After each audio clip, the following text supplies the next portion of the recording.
Very good morning, happy Sunday. आप सभी का फिर से स्वागत है मेरे इस नए व्लॉग में। आज कल शाम को मैंने नई 3 किताबें रिसीव की हैं। तो मैं चाह रहा था कि इनकी ओपनिंग करूं और आप लोगों को दिखाऊं कि कौन कौन सी किताबें हैं, ताकि कुछ लोग पूछते रहते हैं कि कौन सी किताब सही रहेगी, कौन सी नहीं रहेगी। इस बार मैंने हिंदी की किताबें मंगाई हैं, क्योंकि मैं हमेशा कहता हूँ कि आपको अपने नॉलेज, आपको अपना कंटेंट बनाना है, आपको स्टोरी टेलर बनना है, आपको चीज़ों को और ज़्यादा एनहेंस करना है, वैल्यूबल बनाना है, तो किताबें पढ़ता रहना पड़ेगा। क्योंकि ट्रैवलिंग करना इतना आसान नहीं होता। अगर आप ट्रैवलिंग कर सकते हो तो फिर ज़्यादा बढ़िया है, ज़्यादा बेहतर है। लेकिन चूँकि हम ट्रैवलिंग नहीं कर सकते हैं, तो उस केस में हमें दूसरों के अनुभवों से, दूसरों की किताबों से सीखना पड़ेगा। और यकीन मानिए, अगर आपको बहुत सारा कंटेंट अपने अंदर लाना है, बहुत सारा कंटेंट आपको अपने पास इकट्ठा करना है, तो किताबें पढ़ते रहिए, अदरवाइज़ हम वो चीज़ें मिस कर जाएंगे। तो जो सबसे पहली बुक है वो है 12th फेल।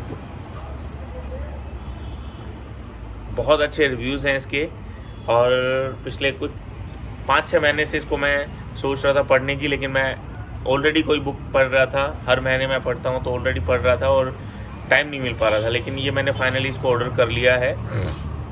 अब इसको मैं पढ़ना स्टार्ट करूँगा। इसके लिए बहुत सारे लोगों ने कुछ कुछ बोला है। अत्यंत प्रेरक और पाठनीय है। मेरा विश्वास है कि ये उपन्यास अनेक युवाओं को उनके सपने पूरे करने के लिए प्रेरित करेगा। सचिन तेंदुलकर। और ना जाने ऐसे कितने ही लोग, विजय कुमार, राजकुमार हिरानी, सुनील गावस्कर, रजत शर्मा, विशाल भारद्वाज, आशुतोष राणा, मनोज वाजपेयी, अनुराग कश्यप, बहुत सारे लोगों ने इसको बहुत अच्छा फीडबैक दिया है और ये किताब पढ़नी चाहिए। बहुत अच्छी बुक है। अगली बुक है, मैंने एक्चुअली थोड़ा इंग्लिश की फ्लुएंसी को सुधारने के लिए इंग्लिश बुक पढ़ना स्टार्ट किया था और पढ़ता चला गया था, और उसके बाद मुझे बहुत फ़ायदा मिला in terms of vocabulary, in terms of English जो फ्लुएंसी है उसकी में, और बहुत सारी चीज़ों में, कॉन्फिडेंस बिल्डअप करने में। लेकिन अभी टाइम आ गया कि अभी थोड़ा सा इंग्लिश की बुक पढ़ने में इतना ज़्यादा दिक्कत नहीं होती, तो अभी मैं हिंदी भी पढ़ना चाहता हूँ, क्योंकि मैं सब तरीके के जो लैंग्वेज हैं, सब तरीके के जो राइटर्स हैं, उन सबको पढ़ना चाहता हूँ। सेकेंड बुक है ये,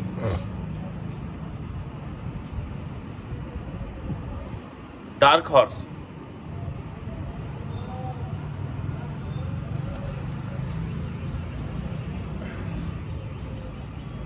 नीलोत्पल मृणाल पहली ही कृति से साहित्य जगत में छाए हिंदुस्तान। और बहुत सारे लोगों ने बहुत अच्छी अच्छी चीज़ें बताई हैं इनके बारे में। एक्चुअली ये किसी आईएएस अधिकारी, आईएएस बनने की कहानी है। आईएएस की तैयारी जब हम करते हैं, तो उस दौरान आने वाले संघर्ष, उस दौरान आने वाली चुनौतियाँ, उस दौरान आने वाली उन सारी कठिनाइयों की कहानी है कि कैसे एक बंदा आईएएस बनता है और क्या उसका रहता है। अगली बुक है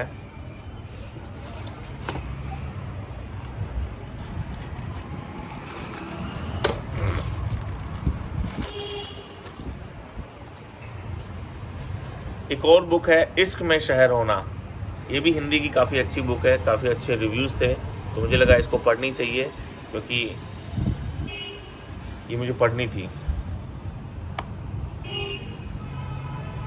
प्रेम हम सबको बेहतर शहरी बनाता है। हम शहर के हर अनजान कोने का सम्मान करने लगते हैं, उन कोनों में ज़िंदगी भर देते हैं। आप तभी एक शहर को नए सिरे से खोजते हैं जब प्रेम में होते हैं। और प्रेम में होना सिर्फ हाथ थामने का बहाना ढूंढना नहीं होता। दो लोगों के उस स्पेस में बहुत कुछ टकराता रहता है। लपरेक उसी कशिश और टकराव की पैदाइश है। बहुत अच्छी कहानी है।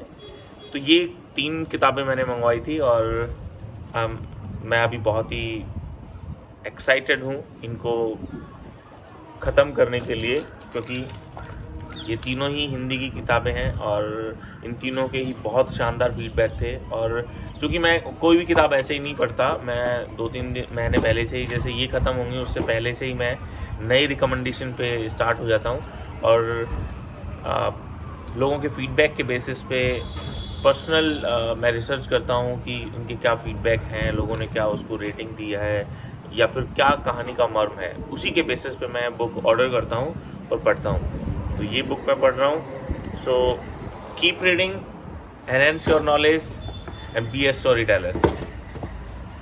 नमस्ते।